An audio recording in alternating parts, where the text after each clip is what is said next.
اب اسکولوں میں وہی پڑھایا جائے گا جو لندن طے کرے گا، انہی کی تاریخ، انہی کی زبان، انہی کی سوچ۔ برطانوی سامراج نے جلد یہ سمجھ لیا کہ اگر انہوں نے یہاں کی تعلیمی بنیادوں کو نہ بدلا تو عوام کو قابو میں رکھنا مشکل ہو جائے گا۔ برطانیہ نے برصغیر کو صرف لوٹا نہیں بلکہ انہوں نے اس نظام کی روح تک کو بدل ڈالا۔ یہ نظام صرف رٹا لگوانا سکھاتا ہے، یاد کرنا سکھاتا ہے، اچھے نمبر لانا سکھاتا ہے۔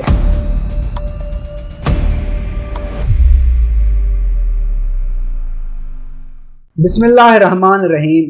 یہ برصغیر کی کہانی ہے کہ جہاں ایک دور میں روحانی، فکری اور عملی نظام ہوتا تھا، جہاں تعلیم صرف روزگار کا ذریعہ نہیں تھی بلکہ کردار، بصیرت اور خدمت کا ذریعہ تھی۔ پھر وہ آئے جو کہتے تھے کہ ہمیں مہذب اور تعلیم یافتہ بنانے آئے ہیں۔ برطانیہ نے برصغیر کو صرف لوٹا نہیں بلکہ انہوں نے اس نظام کی روح تک کو بدل ڈالا۔ انہوں نے ایک نیا نظام بنایا، لیکن کیوں؟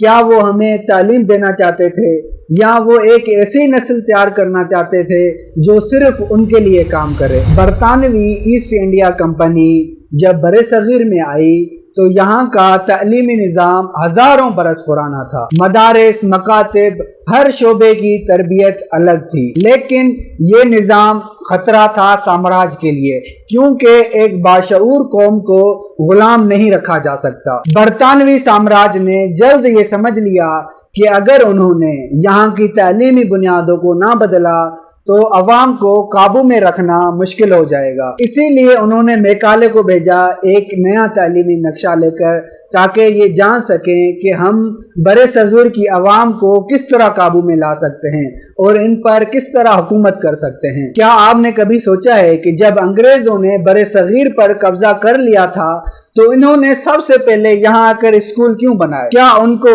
ہماری تعلیم کی فکر تھی یا ان کا کوئی اور مقصد تھا؟ انگریزوں نے برصغیر میں آ کر ایک ایسا طبقہ تیار کرنے کی کوشش کی جو طبقہ جسمانی لحاظ سے تو مسلمان اور ہندو ہو لیکن ذہنی اور فکری لحاظ سے انگریز ہو، اور اس مقصد میں وہ کامیاب بھی ہو گئے۔ یہ طبقہ غلامی کو سوال نہیں بنائے گا بلکہ اسے فخر سمجھے گا۔ یہی مقصد تھا نئے اسکول کھولنے کا، نیا نصاب بنانے کا۔ پرانے تعلیمی نظام کا مقصد انسان سازی، کردار سازی اور روح کی ترقی تھا، لیکن انگریزوں کے اس نظام کا مقصد تھا درباری، وفادار ملازم اور ایسے ذہن تیار کرنا جو تخلیق نہ کر سکیں بلکہ فقط حکم انجام دیں۔ اب اسکولوں میں وہی پڑھایا جائے گا جو لندن طے کرے گا، انہی کی تاریخ، انہی کی زبان، انہی کی سوچ۔ ہمیں خود سے شرمندہ کرنا اور ان سے متاثر کرنا، یہی اس نظام کی بنیادی اینٹ تھی۔ یہ اسکول دراصل تعلیمی ادارے نہیں تھے بلکہ دماغوں کے سانچے تھے۔ ان میں ایک ایسی نسل تیار ہو رہی تھی جو مغرب کو آئیڈیل سمجھے اور اپنے ماضی کو بہت سمجھے۔ اس نظام نے ہمیں آزاد نہیں کیا بلکہ غلامی کی زنجیروں کو سونے کا رنگ دے کر ہمیں غلام بنا دیا۔ کسی دور میں برصغیر میں بہت بڑے بڑے مدارس، بہت بڑے مکاتب اور علمی حلقے ہوا کرتے تھے۔ ان میں انسانوں کے اندر نور، اخلاق اور بصیرت منتقل کی جاتی تھی، لیکن انگریز جانتے تھے کہ اگر اس قوم کی جڑیں کاٹنی ہیں تو سب سے پہلے اس کی روحانی، فکری اور تہذیبی بنیادوں کو توڑنا ہوگا۔ پہلا وار ہوا مدارس پر۔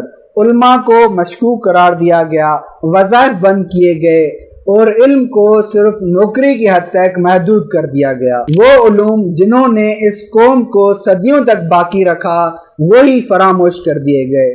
قرآن، منطق، فلسفہ، تاریخ، یہ سب بیکار قرار دیے گئے کیونکہ اب ان کے ذریعے سے نوکری نہیں ملنے والی تھی، کیونکہ اب نوکری کے لیے انگریزی کا آنا ضروری قرار دیا گیا۔ اس کے بغیر